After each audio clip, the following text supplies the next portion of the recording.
Tony D and Little Joan with a Screenwriter's Rant on Your Cordially Invited, starring Will Farrel and Reese Witherspoon as two parents who end up booking a wedding for their respective daughters and accidentally double booking on the same day in the same hotel. Smash like and subscribe. Thank you for smash liking and subscribing. Check out my books. The links are in the description. Comedy horror in South Jersey. It's the Pineys, books 1 through 16. Available at Amazon.com. Don't forget, Kindle Unlimited is free. So they are double booked, and they kind of hate each other. So they agree to sort of share the wedding venue, but they're tripping all over themselves, and they both get annoyed. Mostly it's Will Farrel annoying Reese Witherspoon, I think. Yeah,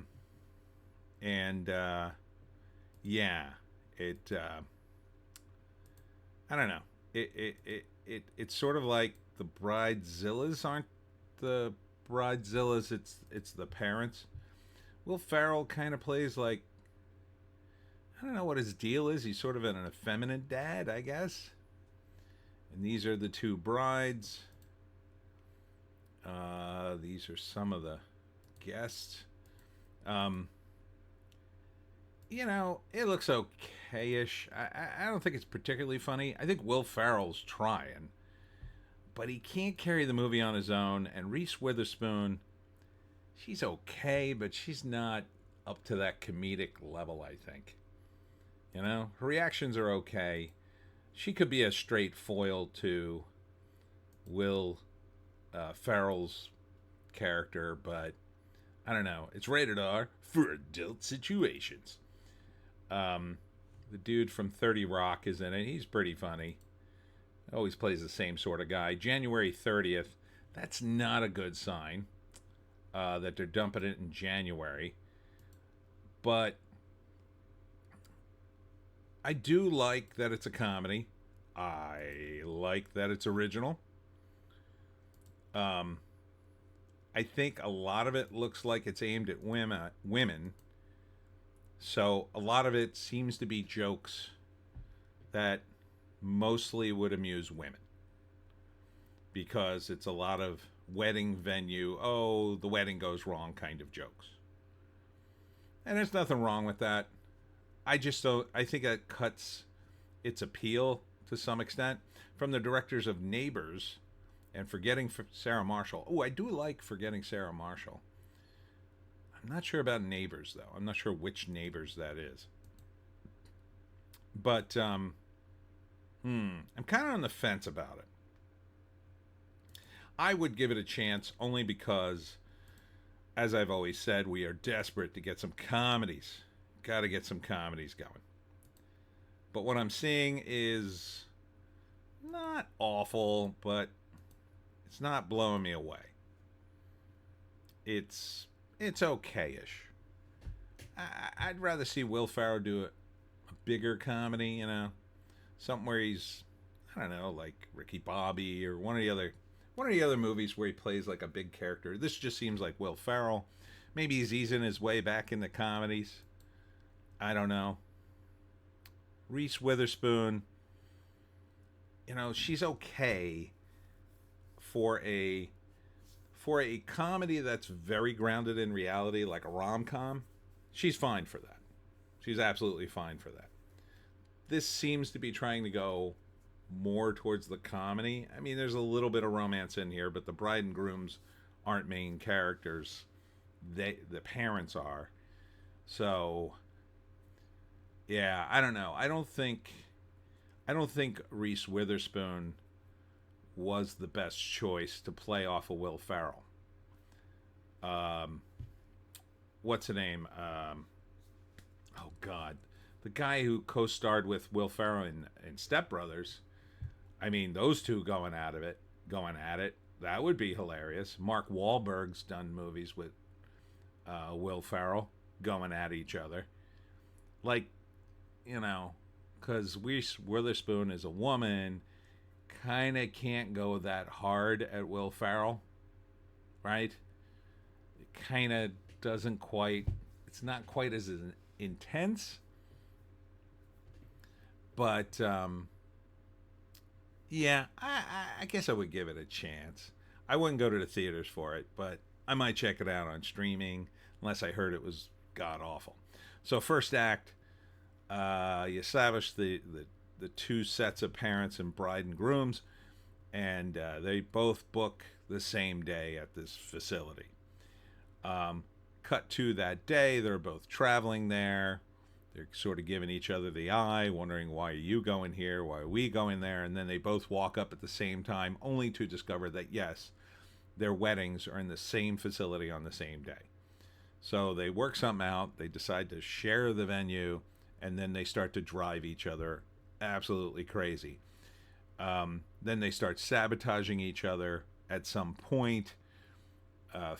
Farrell somehow wrestles an alligator, decides to let it loose in Reese Witherspoon's room, but then changes his mind and then thinks the alligator's dead and then it's alive, and so that sort of bit.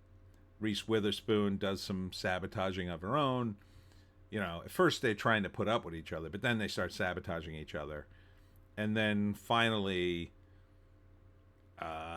both the bride and groom either get married or there's a danger that their rivalry has split both couples up, and now they have to make amends in order to save their kids' marriages, something like that. Although I gotta say, Reese Witherspoon and her daughter seem to be kind of the bad guys in this, because they're rich and successful, and Will Farrell is just sort of more of an average schmo. But it's kind of hard to tell.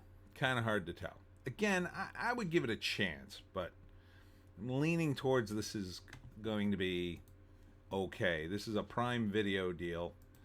Let's see what the IMDb says. For Cordially Invited. Follows a woman who's planning her sister's wedding. Oh, it's her sister. And the father of another bride-to-be. They discover they are double booked for their destination wedding, so both parties decide to share the venue, but chaos and disaster awaits. Written and directed by Nicholas Stoller. Okay. Nicholas has done some comedies, so... I mean, I did like Forgetting Sarah Marshall. He's worked on Captain Underpants. Zoolander 2. That wasn't a good one. Did he work on the first one? Strangers with Candy. That was fun. That was a fun show. Some Muppet stuff. Okay. I mean, kind of a spotty record, but at least it's one that's got some comedy in it. So I wouldn't be totally opposed to him. Undeclared, that was a pretty decent TV series. So yeah, he's not total. I mean, Bros. Oh, hold up. He wrote Bros. Oof. Okay. Well, yeah, I don't know about that. He's got a lot of weird credits, man. I mean, at least he's recovering from Bros. I'll say that. So yeah, and it's all on Will Farrell and Reese Witherspoon, mostly on Will Farrell. So, yeah, I think you needed a couple of more funny people in this thing. Just, I don't know. Bobby Moynihan. He's sort of been out of the... And you got Jack McBrayer. I think you needed another, like, fairly famous... someone like, I mean, I'm not even a particularly big fan anymore, but like Sarah Silverman or some female comic might have been good in the mix. I don't know, maybe one of these women are female comic, but I'm not recognizing any of them. So yeah, I'm really on the fence about this. So maybe I'll say. I definitely would stick to streaming this if I watched it at all. It's on Prime Video, so if you already got Prime, Got nothing to lose but your time. And that's it for me, Tony D, and Little Joan. Check us out on the green site, the orange site, and the black site for more videos. Saturday, I'll be at the Williamstown Middle School from 10 to 2 for a market there. I forget what the market's called. It's called something. Holiday Craft and Vendor Show, they're calling it. And then next Thursday, don't forget, I'll be in Hamilton for the Mistletoe Mart. And I think that's going to be my last show of the year. Might squeeze one more in somewhere, but I doubt it. So hope to see you there. We'll see you tomorrow.